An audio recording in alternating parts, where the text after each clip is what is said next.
Ciao, sunt Marlen de la Savori Urbane, iar astăzi vom face prăjitura Greta Garbo, Gerbo sau Gerbo. Prăjitura creată de cofetarul Emil Gerbo în cadrul cofetăriei sale cu același nume în secolul XIX în Budapesta. Este o prăjitură cu foi fragede dospite, cu gem și nucă, cu o glazură minunată de ciocolată. Este o prăjitură foarte fină, chiar și foarte festivă, așa că haideți să vedem cum se face. La treabă!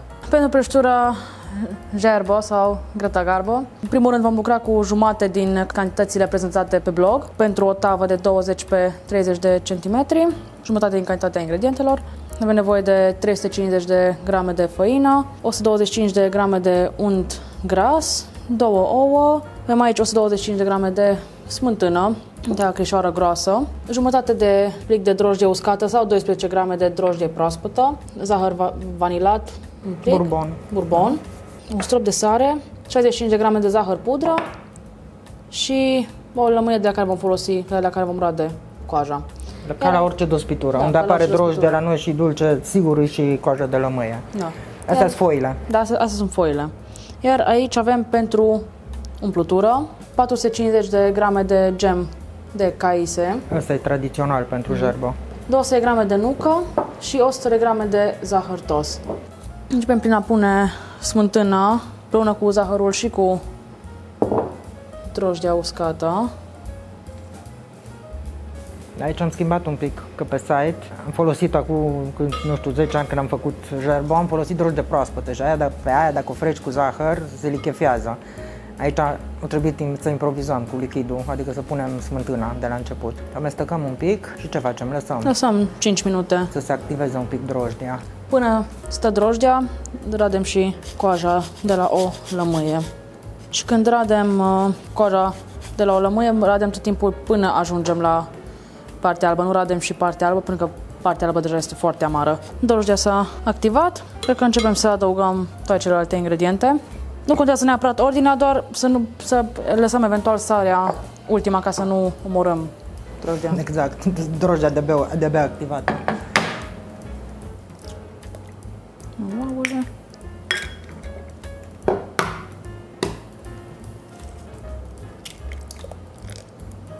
Băgăm untul, zahărul vanilat bourbon, făina și acum sarea. Am cât? De 3 ore atâta. Așa. Am echipat robotul cu tașamentul pentru frământat. Asta se poate face și cu mâna sau da. Așa că pe vremuri, mai cu mixerul făcea, dar merge repede și nu un aluat care trebuie frământat mult. Este genul de aluat fraged dospit. Seamănă cu cel de la Baigli. Are unt mult, are drojdie, dar nu lăsăm la dospit, o să vezi. Lucrăm rapid.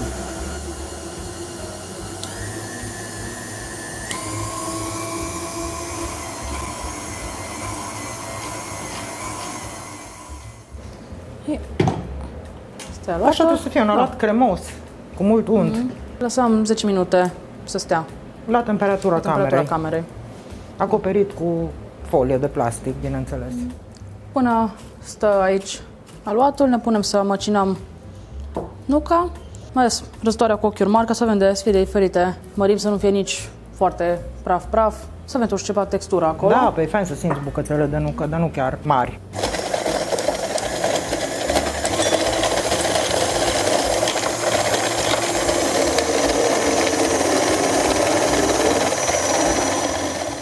Aluatul a stat cele 10 minute, iar acum ne vom pregăti să întindem foile, așa că în primul rând îl vom cântări ca să vedem cât avem. Îl luăm, îl punem pe cântar, aducem cântarul la 0, facem tara. După ce vom scoate din el, ne va arăta cântarul cu minus în față, Câte grame a cântărit aluatul? Da. Minus cât? 802. Bra, aici 800. Împărțit la 4 cât? 200. Fiecare foaie trebuie să aibă 200 de grame. Lucrează un pic pe masă, așa, ca pe un aluat, dar fără să-i bagi foarte multă făină. Da, decât să-l pot un pic. manevra. Să-i dai o formă. Și acum îl împarți în 4 și verifici cu cântarul fiecare piesă. Să-ți faci arătarea, să ai cu 0 cântarul. Un aluat moale, foarte fain de lucrat. Îți faci 4 grămăjoare, câte 200 de grame fiecare. Am împărțit în 4 porții câte 200 de grame. Deci acum ne pregătim să întindem prima foaie, celelalte 3 bucăți le punem deoparte și le reacoperim cu Niciodată nu lăsăm vraște, bravo. plasticul. Avem și foaia de la pregătită, dar da, avem aici o tavă de 20 pe 30 și adâncă de vreo 5. Trebuie să aibă, 4-5 cm cel puțin, Da, 5-6 chiar e bine să fie. pentru că este o prăjitură înăltuță. Păi da, că are 4 foi și cremă și toate crema, adică umplutură. Și totul se coace deodată, adică nu facem foile, le umplem și... Nu putem reveni neapărat. Da. Prima foaie, 20 pe 30 trebuie să-ți ia, cât fundul tăvii. Ele sunt subțire acum, dar având roșii, o să crească la cuptor, la copt. Compar tot timpul cu tava, iei tavă, pui deasupra și vezi cam cum ar trebui să mai faci. Mai lungă, mai lată. Bun. Cam așa. Am întins foaia, iar acum ne vom pregăti să mutăm Pe hârtie. Și pe urmă în tavă, urmă da. în tavă. Ajută-te și de scraper, ca să urci pe sucitor. Perfect. Da, acum pune și de desfășoară. Perfect. Ia tava și trage cu hârtie cu tot în tavă, că ajustăm noi la sfârșit marginile hârtiei. Aranjează marginile de hârtie de pe acum, că să le termine de la sfârșit. Putem începe prin a combina direct zahărul cu gemul, măcar să ne scăpăm de treabă. Nu toată lumea pune, dar noi nu facem gemul ăsta de caise foarte dulce, la noi e ca macru. Și atunci trebuie zahărul, că altfel ia că e prăjitura, știi? Dacă aveți dulceață de caise sau așa, atunci nu mai puneți zahăr. Și acum avem acolo cât 450 de gem cu 100 de zahăr, 550 și trebuie să punem o treime.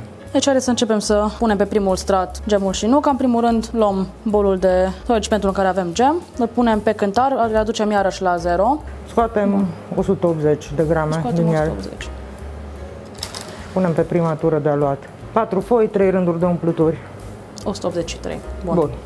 Cu spatula întindem acum în strat subțire gemul ăla. Până în capete bine de tot și ne urcăm și pe aluat un pic, să nu fie Să nu fie sec. neumplut. Da. Bun. Iar cu nuca vom proceda la fel ca și cu gemul. Luăm, punem pe cântar, reducem la 0, 65 de grame. 53, ne asigurăm că punem peste tot. Și 65. Repetăm tot procesul. Facem foaie, punem deasupra, gem, nucă, foaie, gem, nucă și tot așa până... Încheiem cu ultima foaie cu a patra. Când vine vorba de a doua foaie, pentru că nu mai avem de ce să punem altă hârtie de copt, atunci o luăm și O derulăm direct în tavă peste prima.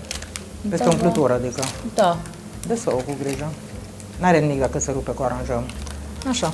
Și acum iară, 180 de gem, 65 de nucă. Foaia numărul 3 iese în tavă, cu urmează să punem ultima rundă de gem și de nucă, deci nu mai e rost să folosim cântarul. Aici avem și foaia numărul 4 pregătită. În paralel am pus și cuptorul la preîncins la 170 de grade. Căldură sus-jos și Căldură ventilație. Asta e o prăjitură care se face ușor, totul se coace de la început, umplutura cu foi cu toți. Numai că îi trebuie foc mic, la 170, jumătate de oră o lăsăm 30 de minute și pe urmă reducem la 160 și încă 30 de minute. Trebuie să stea o oră pe ceas la copt. Doar o mai aranjăm pe aici. Așa. Iar cât timp asta e încă pe masă, îi vom da niște găurele. Și gata, avem găurelele. Deci o perforăm ca să nu se umfle necontrolat. Că alea dinăuntru, foile, sunt ținute de umplutură, știi? N-au unde să se ducă. Dar asta de deasupra, fiind și cu drojdie, riscă să o ia razna, să facă munți și văi. Aranjează frumos acum suprafața, pentru că asta o să fie glazurată cu ciocolată când se va răci peste câteva ore, după cocere mâine probabil, când e răcită bine. O ducem la cuptor la 170 de grade pentru 30 de 30 minute. de minute. Pe urmă reducem la 160 și încă 30 de minute și dacă e cazul, după primele 30 de minute acoperim cu hârtie de copt sau cu folie. Bun. Și revenim. După o oră la cuptor, prăjitura gerbo sau greta garbo este aproape gata, pentru că mai trebuie să se răcească. Deci o lăsăm în tavă și de aceea am lăsat și marginile acestea de hârtie, pentru că abia după ce s-a răcit urmează să-i facem glazură sau orice am mai plănuit noi sau dumneavoastră să-i puneți deasupra. Așa că revenim, o lăsăm să răcească câteva ore cel puțin. Peste noapte. Putem Cel chiar, mai evident, bine. și peste noapte, noi asta vom face. Deci Neacoperită, nimic, Da. ca să răsufle. e super fierbinte încă. Ăsta, gemul ăla e ceva... Da, lavă. Și lavă, da. Bun, deci revenim. Bun, am lăsat câteva ore prăjitura gerbo sau greta garbo să se răcorească. Acum este perfectă la temperatura camerei. Din câte vedeți, am lăsat-o în continuare în tavă, pentru că asta va ajuta La glazurare. La glazurare. Și că vine vorba de glazurare, haideți să facem glazura. O vom face la bain marie pe baie de abur. Avem Din aici ciocolată și unt. Avem 160 de grame de ciocolată neagră de 50%. O spargem, nu cu mâna, nu ne chinuim, ci de masă. Lăsăm închis și îi dăm drumul în bol. Bol metalic trebuie să fie Într-un ca bol să se metalic. potrivească peste cratiță. Da, că de-aia înseamnă bain marie. La fel procedăm și cu a doua ciocolată. La Gerbo ciocolata măruie se folosește așa 42, 48, 50%, mai nu trebuie cu 70, că e prea amară. Pentru că prăjitura e foarte dulce. De la gem și aluatul e dulce, tot e dulce, nu? Și totodată punem și untul. Cât e acolo? 20 de grame de unt. Unt gras cu 82% grăsime. Am pus ciocolata și cu untul într-un bol. Pune la bain marie. Niciodată nu topim ciocolata pe căldură directă, deci exclus. Să pui pentru în că se poate cratiță și arde. pe foc e o prostie, e sensibilă și ciocolata de calitate, nu avem acasă alea belgiene de profesionale, au curbă de topire și de recristalizare, știi? Și îți zice temperaturile la care trebuie încălzite. La 34 de grade, la 42, în funcție de asta. Deci nici n-ai ce să ajungi cu ea la 60 sau 70, știi? Într-un final ne-am hotărât să mai punem încă o tablă de ciocolată, să mai adăugăm încă o tablă la glazură aici la topit. Da, sunt micuțe, astea de 80 tablele. Avem 240 de grame în total. Asta depinde de dimensiunile tăvii, știi? Când am făcut rețeta întreagă, era într-o tablă care nu era cu mult mai mare, deci nu avea suprafață foarte mare și era mai înaltă prăjitura, știi? Și atunci îți ajung 300 de grame. De la asta, eu zic că 240 e perfect ca să acopere bine. Trebuie să urmărești când e topită toată ciocolata și chiar dacă mai sunt bucățele netopite, deja dai jos vasul de pe abur. Că de la căldura ciocolatei topită din jur se vor topi și bucățile întregi. Știi că bucățile care rămân întregi ajută la temperare, la recristalizare. Pentru că ele au cristalele în formă corectă și o să învețe restul ciocolatei topite să cristalizeze exact cum a fost inițial. Scoatem de pe foc. Hai să vedem cu lingura cum e problema. Da, da. No, acum las un pic neclintită să se topească tot din ea. Și pe urmă mai vânturi așa să o răcorești cu lingura, cum ai făcut înainte. Tragi șuviță în sus. Și amesteci și tot așa ridici din ea. Așa. No, dă-i și toarnă.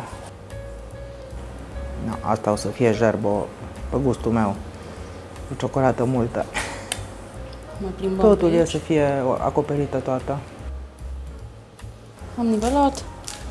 Dus în toate colțurile. Da, pe aia e important să fie peste tot și mai cureți și o lași în pace, că asta așa trebuie să aibă aspect rustic. O lăsăm să se Da, zdrească nu și băgăm la revenim. frigider, asta trebuie de acum să cristalizeze aici la temperatura camerei și pe urmă tot la cămară, asta nu-i prăjitură de ținut la frigider. Avem gerbo. Așteptăm să întărească glazura și pe urmă tăiem peste câteva ore. Revenim. Am dat un pic la rece prăjitura gerbo sau greta garbo ca să se solidifice mai bine ciocolata. Iar acum a venit timpul să o scoatem și veți vedea de ce e bine să lăsați marginile de hârtie. Când ne facem loc, avem aici un tocător pe care să o scoatem și cu grijă. Ta-da!